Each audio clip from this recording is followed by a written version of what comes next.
നീതു, സമയം കളയാതെ വാ മോളെ. ദേ, ബ്രേക്ക്ഫാസ്റ്റ് റെഡിയായി, വന്ന് കഴിക്കേ. മമ്മി, ഇന്നെന്ത് ഊഞ്ഞാൽ കെട്ടാത്തെ? ഓണമായല്ലോ. നമുക്ക് വേലു ആശാനെ കൊണ്ട് ഒരു ഊഞ്ഞാല് കെട്ടിക്കാം. ആ മോളെ, ഡാഡി എന്തിയെ? ഇന്ന് കിച്ചണിലേക്ക് കണ്ടതേ ഇല്ല. ചായ കുടിക്കാനും വന്നില്ല. ഉറക്കെ പറയാതെ മമ്മി, വല്ലവരും കേട്ടാൽ ഡാഡിയാ അടുക്കളയിൽ ജോലിയൊക്കെ ചെയ്യുന്നെന്ന് വിചാരിക്കും. അടുക്കള പണിയൊക്കെ ഡാഡിക്കൊരു ഹോബിയാ മോളെ. ദോശ ചുട്ടെടുക്കാൻ നിന്റെ ഡാഡി എന്നോട് മത്സരിക്കുന്നത് കണ്ടിട്ടില്ലേ? ഇന്നിങ്ങോട്ട് കാണാത്തോണ്ട് ഞാൻ ചോദിച്ചതാ. മമ്മി ഏത് ലോകത്തായിരുന്നു? വണ്ടി എടുത്തോണ്ട് ഡാഡി പോയത് അറിഞ്ഞില്ലേ? അല്ലേലും കിച്ചണിൽ കയറിയാ മമ്മിക്ക് ചെവി കേൾക്കത്തില്ല. ഞാൻ അറിഞ്ഞതേ ഇല്ല. എന്നോട് പറയാതാണല്ലോ നിന്റെ ഡാഡി പോയത്. ഇന്നാളൊരു ദിവസവും ഡാഡി ഇങ്ങനെ പോയല്ലോ. എന്നോട് പറയാതെ എങ്ങോട്ടായി പോകുന്നേ? വല്ല കള്ളക്കളിയുണ്ടോ? ഇനി എപ്പോഴാണാവോ വരിക? ഓ, ഇങ്ങനൊരു മമ്മി. മമ്മിയുടെ പൊട്ടച്ചെവി തന്നെയാ. ഡാഡി വന്നത് മമ്മി അറിഞ്ഞില്ല. മമ്മി, ഡാഡി ഇപ്പോൾ എന്തൊക്കെയോ ഡയറിയിൽ കുത്തിക്കുറിക്കയാ. വല്ല സാഹിത്യമൊക്കെ ആവാം. കഥ, കവിതകൾ. നിന്റെ ഡാഡിയോ ഫസ്റ്റ് പാർട്ടിയാ? ഫാക്ടറിയുടെ വല്ല കണക്കുമായിരിക്കും. അല്ല, ഡാഡി കഥ എഴുതുകയാണെന്ന് എന്നോട് പറഞ്ഞത്.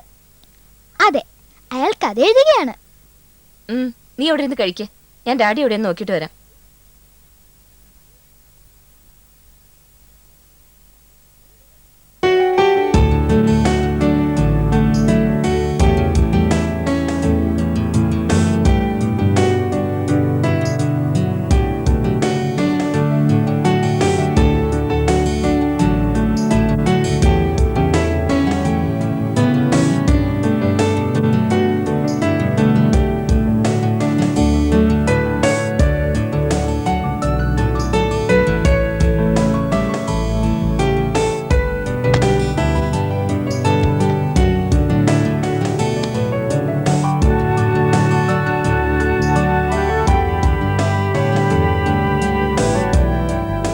വളരെ യാദൃച്ഛികമായാണ് അവളെ കണ്ടത്. വർഷങ്ങൾ എത്ര കഴിഞ്ഞിട്ടും ഒറ്റ നോട്ടത്തിൽ അവളെ തിരിച്ചറിഞ്ഞു. അതങ്ങനെയല്ലേ വരും. 1 നൂറ്റാണ്ട് കഴിഞ്ഞാലും ഒറ്റ നോട്ടത്തിൽ അവളെ തിരിച്ചറിയാൻ കഴിയും. സ്നേഹവെയിലുദിക്കാൻ നേരമായി. സ്നേഹത്തിന്റെ വെയിലിൽ ഇനി നീന്തി തുടിക്കാം.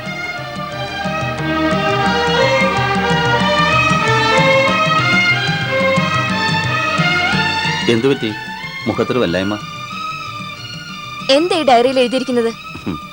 പെട്ടെന്നൊരു പ്രചോദനം ഉണ്ടായപ്പോ എഴുതിപ്പോയതാ. പ്രചോദനം ഉണ്ടാക്കാനായിരിക്കുമല്ലേ രാവിലെയുള്ള ഈ സവാരി? ഞാൻ അറിയാതെ ഇതിനു മുമ്പ് പുറത്തുപോയി ഗോപിയേട്ടൻ പ്രചോദനം ഉണ്ടാക്കിയിട്ടുണ്ട് അല്ലേ? സത്യം. നിന്റെ മുഖത്ത് നോക്കി എനിക്ക് കള്ളം പറയാനാവില്ല. ഗോപിയേട്ടൻ ഇത് എന്തിനുള്ള ഭാവത്തിലാ? സന്താപം ഒട്ടുമില്ല. കണ്ടില്ലേ മുഖമാകെ പ്രകാശം നിറഞ്ഞു നിൽക്കുന്നത്. ഞാൻ സംശയരോഗ്യല്ലെന്ന് ഗോപിയേട്ടൻ അറിയാം. പിന്നെ എന്തിനാ എന്നെ കളിപ്പിക്കാൻ ഇങ്ങനെയൊക്കെ എഴുതി വെക്കുന്നത്? സത്യമായി നിന്നെ കളിപ്പിക്കാനല്ല, അവളെ കണ്ട പ്രചോദനത്തിൽ എന്റെ ഹൃദയരക്തം കൊണ്ട് ഞാൻ എഴുതിയതാണ്. ഏതവളെയാ ഗോപിയേട്ടൻ കണ്ടത്? നിന്നെ പോലെ തന്നെ അവളും സുന്ദരിയാണ്. നിന്നെ സ്നേഹിക്കുന്നത് പോലെ ഞാൻ അവളെയും സ്നേഹിക്കുന്നു. ദേ, ആരെങ്കിലും ഒരാളെ സ്നേഹിച്ചാ മതി. രണ്ടുപേരെ ഉപേക്ഷിക്കാൻ എനിക്കാവില്ല.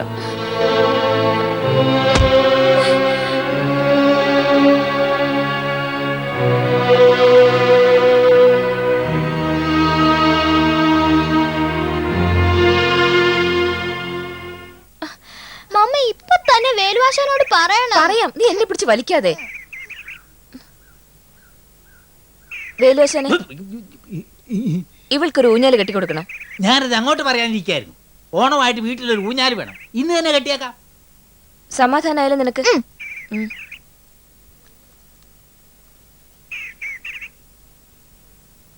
എന്തു പറ്റി കൃഷ്ണ വല്ലാതിരിക്കുന്നത്? സുഖമില്ലേ? എനിക്ക് സുഖമില്ലെങ്കിൽ ഗോപിയേട്ടൻ എന്താ? എന്റെ പ്രിയപ്പെട്ടവൾ ആകപ്പാടെ ദേഷ്യത്തിലാണല്ലോ. 2 ദിവസം കഴിയട്ടെ, ഈ ദേഷ്യമെല്ലാം അലിഞ്ഞലിഞ്ഞില്ലാതാവും. ഞാനിന്ന് അച്ഛനെ കാണാൻ പോകുന്നുണ്ട്. എന്തിനാ? കുറച്ചു കാലമായല്ലോ അച്ഛന്റെ പുറകെ നടക്കാൻ തുടങ്ങിയിട്ട്. മുഖത്തടിക്കും പോലെയല്ലേ ഓരോ തവണ അച്ഛൻ പെരുമാറുന്നത്? അച്ഛന്റെ സ്ഥാനത്ത് നിന്ന് ചിന്തിക്കുമ്പോൾ അച്ഛന്റെ മനസ്സിനേറ്റ മുറിവ് വലുതാ. അതുണങ്ങാൻ സമയമെടുക്കും. ഞാനും അച്ഛനെ വേദനിപ്പിക്കായിരുന്നല്ലോ. സ്നേഹിക്കുന്നവരെ വേദനിപ്പിക്കുന്ന സ്വഭാവം അപ്പൊ പണ്ടേ ഉണ്ട്. ചുമ്മാതല്ല അച്ഛൻ അടിച്ചിറക്കിയത്. മുറിവുണങ്ങാൻ സമയമായി. സ്നേഹത്തിന്റെ വെയിൽ ഉദിച്ചു തുടങ്ങി. അതിന്റെ പ്രകാശം പരന്നൊഴുകും. നീ നോക്കിക്കോ, ഈ തിരുവോണത്തിന് അച്ഛൻ ഇവിടെ വരും. മോളെ, ഡാഡി പോയിട്ട് വരട്ടെ. നേരത്തെ വരണേ.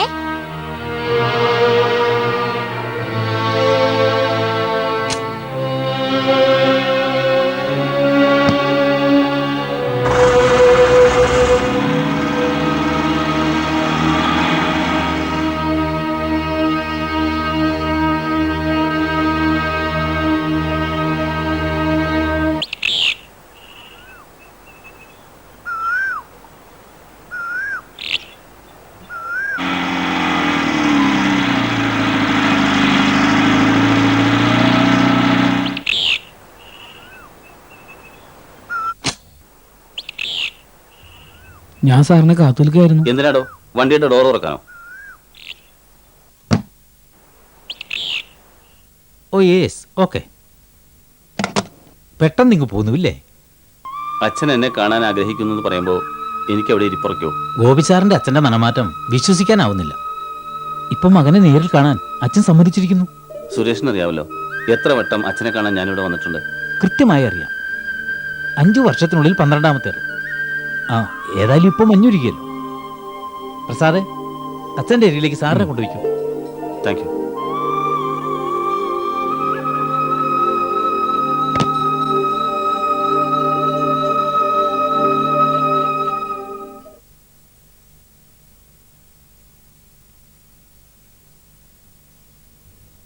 സാർ, ഗോപി സാർ കാണാൻ വന്നിട്ടുണ്ട്. അവനോട് ഇങ്ങോട്ട് കയറി വരാൻ പറയേ.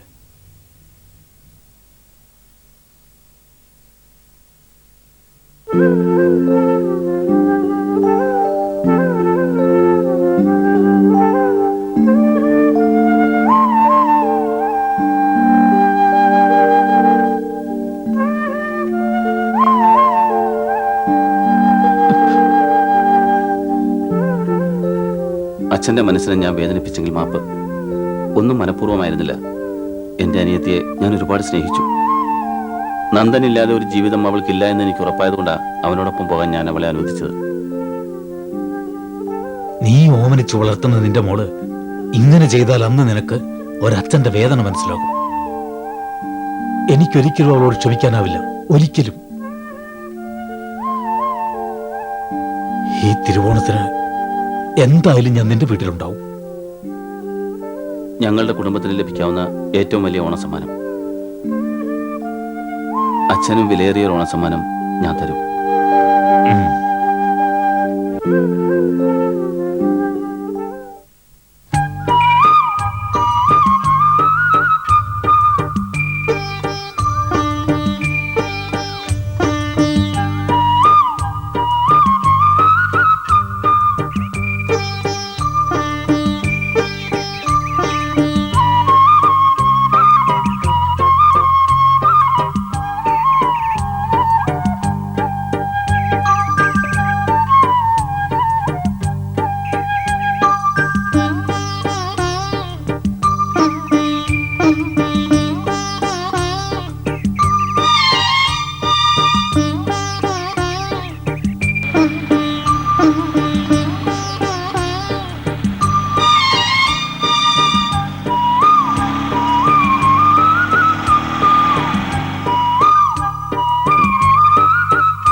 അച്ഛന്റെ മോള് പിണങ്ങിയോ?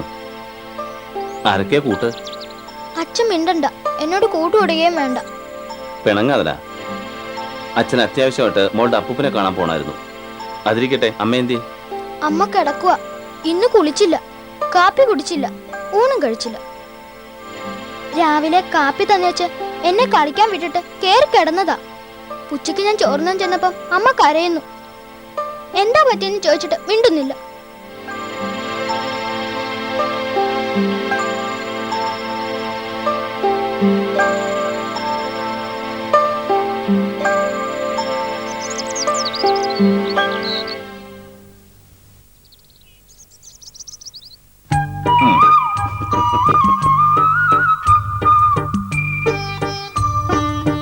നേരത്തെ വരാമെന്നും പറഞ്ഞല്ലേ അച്ഛൻ പോയത്?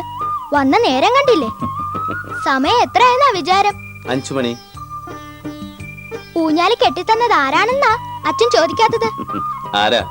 വേലുവാശൻ. ആ മതിയല്ലോ. ഊഞ്ഞാല് കെട്ടാനും ഓണക്കളി കാണിക്കാനും വേലുവാശനെ പോലെ കഴിവുള്ള വേറെ ആരാ ഈ പ്രദേശത്തുള്ളത്? മോളിയല്ലേ, മോളെ കൂട്ടുകാർ കാത്തിരിക്കുന്നുണ്ടാവും. അച്ഛനമ്മയും കൂട്ടി വരാം.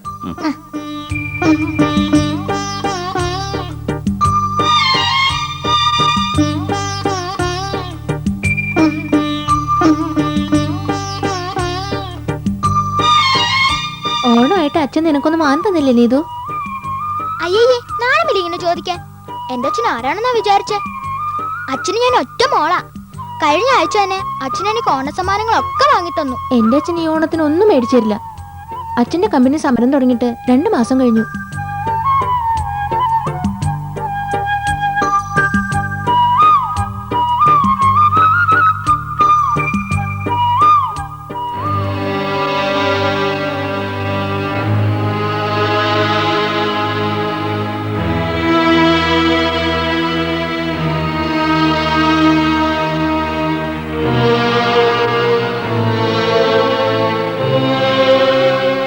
എന്തുപറ്റി? ദേഷ്യവും സങ്കടവും ഒക്കെ ഉണ്ടല്ലോ മുഖത്ത്. ഏയ്, തൊട്ടു പോരുത്. എന്തുപറ്റി? തലവേദനയാ? അതെ, തലവേദന തന്നെ. ഈശ്വര, ഇങ്ങനൊരു തലവേദന ഞാൻ പ്രതീക്ഷിച്ചില്ല. ഞാൻ എന്ത് തെറ്റ് ചെയ്തിട്ടാ? ഞാൻ പോയിട്ട് എന്തായെന്ന് നീ ചോദിച്ചില്ലല്ലോ. നീ ചോദിച്ചില്ലെങ്കിലും ഞാൻ പറയാം. അച്ഛൻ എന്നോടുള്ള പിണക്കമെല്ലാം മാറി. തിരുവോണത്തിന് അച്ഛൻ ഇവിടെ വരും, നമുക്കുള്ള ഓണസമ്മാനമായിട്ട്. നമുക്കൊരു ഓണസമ്മാനം അച്ഛന് കൊടുക്കണം. അതൊക്കെ ഞാൻ കണ്ടുവച്ചിട്ടുണ്ട്. നീ കരയുകയാണോ? സന്തോഷിക്കല്ലേ വേണ്ടത്? 12 വർഷങ്ങൾക്ക് ശേഷം അച്ഛൻ കുടുംബത്തിലേക്ക് വരികയാണ്. നമ്മുടെ വിവാഹം അച്ഛൻ കൂടിയില്ല. നമുക്കുണ്ടായ മോളെ അച്ഛൻ കണ്ടിട്ട് കൂടിയില്ല. എന്നിട്ടും അച്ഛൻ വരുമ്പോ നീ ഈ ദുർമുഖമാണോ കാണിക്കാൻ പോകുന്നത്? അച്ഛനെ കാണിക്കാൻ അവളെ കൂട്ടിക്കൊണ്ടുവാ. അവൾക്ക് നല്ല പ്രസന്ന മുഖ. അവളോ? അതാരാ? മാർക്കറ്റിനടുത്തുള്ള ഒരു വീട്ടിൽ ഗോപിയേട്ടൻ പോകാറുണ്ടെന്ന് എനിക്കറിയാം. ആ വീട്ടിലൊരു സ്ത്രീയുമായി അടുപ്പമുണ്ടെന്ന് എനിക്കറിയാം. ഒരു കാര്യം ഞാൻ തുറന്നു പറയാം. ഗോപിയേട്ടൻ എന്നെ വേണ്ടെങ്കിൽ ഞാൻ മരിക്കാം.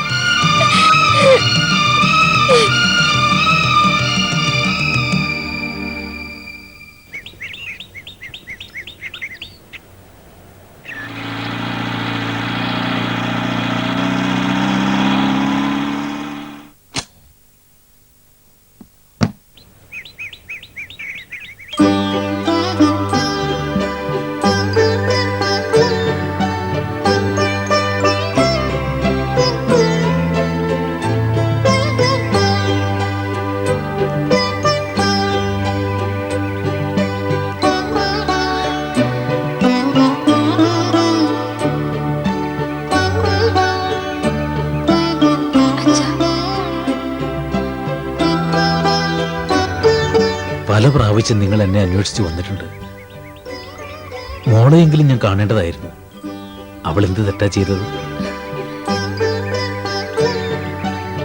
ഇനി എന്നെ നിന്റെ സ്വന്തം അച്ഛനായി കാണാം. ഞാൻ എന്നും അങ്ങനെ കരുതിയിട്ടുള്ളൂ. അങ്ങന്റെ സ്വന്തം അച്ഛൻ തന്നെയാ. പുറമെ സ്നേഹം കാണിച്ച് ഞാൻ ചതിക്കില്ല. വരുവച്ച അകത്തേക്ക് പോവാം. ആ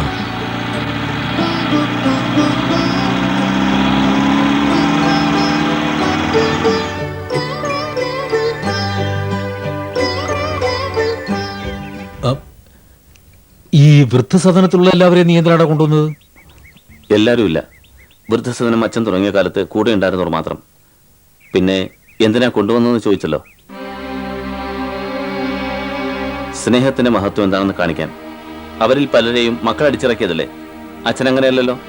മക്കളെ തോൽപ്പിക്കാൻ എല്ലാം വിറ്റുപിറക്കി വൃദ്ധമന്ദിരം സ്ഥാപിച്ചു. അച്ഛന്റെ സഹവാസികൾ ഇതൊക്കെ അറിയണം. അച്ഛന്റെ ക്രൂരമായ പകയുടെ അവസാനം എന്താണെന്ന് അച്ഛൻ മനസ്സിലാക്കണം. ഒരച്ഛനും മക്കളോട് ഇങ്ങനെ പക തീർത്തിട്ടുണ്ടാവില്ല. എന്നിട്ടും സ്നേഹം ജ്വലിക്കുന്ന അച്ഛൻ കാണുന്നില്ലേ? സ്നേഹത്തിന്റെ മുമ്പിൽ അച്ഛൻ തോക്കുന്നത് എനിക്ക് കാണണം. അതെ, പിടിവാശി എനിക്ക് കൂടുതലാണ്. എന്നിട്ട് വാശി കൊണ്ട് എന്ത് നേടി? ശാലിനി തിരിച്ചു വന്നോ? അവളോടുള്ള പക തീർക്കാൻ എന്റെ വിവാഹത്തിന് പോലും അച്ഛൻ വന്നില്ല. എന്നെയും കൃഷ്ണയെയും കാണാൻ പോലും അച്ഛൻ കൂട്ടാക്കിയില്ല. നിനക്കതൊന്നും ഇപ്പൊ മനസ്സിലാകില്ല. എന്റെ സ്നേഹത്തിന് അവൾ കത്തിവെച്ചത്. 5 വയസ്സുള്ളപ്പോ ഭാരതി ശാലിനി എന്ന പൊന്നുമോളെ ഏൽപ്പിച്ചിട്ട് പോയതാ. ഞാൻ അവളെ എന്റെ ജീവനേക്കാളേറെ സ്നേഹിച്ചു വളർത്തി. നിനക്കറിയാമല്ലോ, നിന്നെ ശാസിക്കുകയും ശിക്ഷിക്കുകയും ചെയ്തപ്പോ ഞാൻ ശാലിനിയെ കണക്കില്ലാതെ ലാടിക്കുമായിരുന്നു. അതൊക്കെ ഓർത്ത് വേദനിക്കുന്നത് കാണാനല്ലേ തിരുവോണ നാളിൽ തന്നെ എന്നെ ഇവിടെ കൊണ്ടുവന്നത്? അല്ല അച്ഛാ, അച്ഛന് നല്ലൊരു ഓണസമ്മാനം തരാൻ.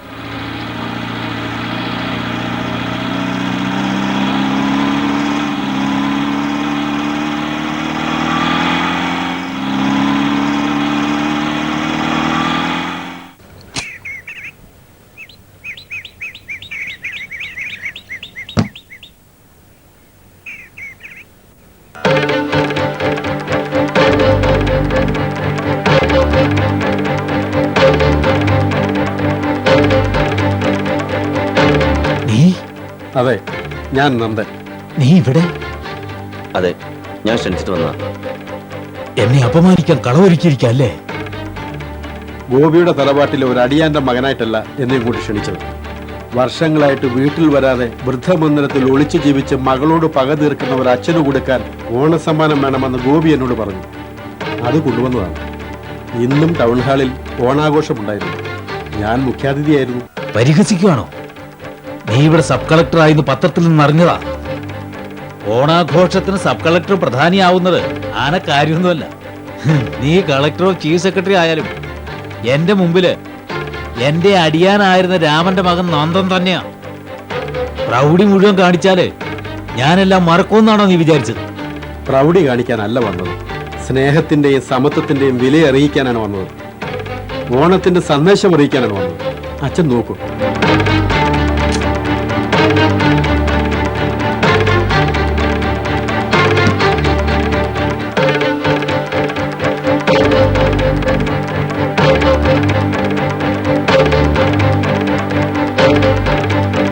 കൃഷ്ണൻ, നീ ഇതുവരെ കാണാത്ത നിന്റെ നാത്തൂൻ. ഇവളെ കാണാനാണ് ഞാൻ പോകാറുള്ളത്. ഇവളുടെ വീട്ടിൽ നിന്നാണ് ഞാൻ ഊണ് കഴിക്കാറുള്ളത്. ഇവളാണ് എൻ്റെ ഒരേ ഒരു പെങ്ങൾ.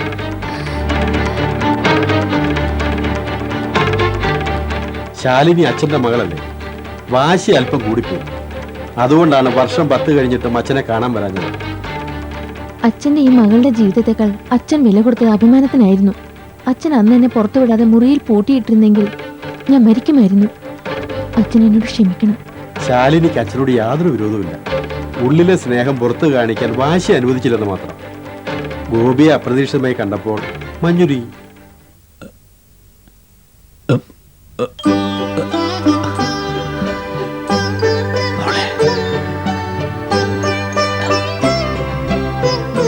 ഈ തിരുവോണം സന്തോഷത്തിൻ്റെതാണ്. നമുക്കത് ആഘോഷിക്കാം.